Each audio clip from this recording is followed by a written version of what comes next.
લોકસભા ચૂંટણીની મતગણતરી માટે જિલ્લા ચૂંટણી તંત્ર સજ્જ થઈ ગયું છે અને મતગણતરી લઈને તાપી જિલ્લા ચૂંટણી તંત્ર દ્વારા તમામ તૈયારીઓને આખરી ઓપ આપવામાં આવ્યો છે।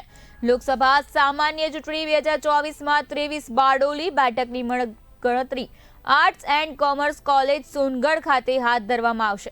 23 બારડોલી લોકસભામાં સમાવિષ્ટ 7 વિધાનસભા મત વિસ્તાર મુજબ અલગ અલગ ટેબલ હોલમાં કુલ 160 રાઉન્ડમાં મતગણતરી યોજાશે, જેમાં કુલ 13,27,628 ઈવીએમના મતો અને 15,700 પોસ્ટલ બેટલની મતગણતરી થશે।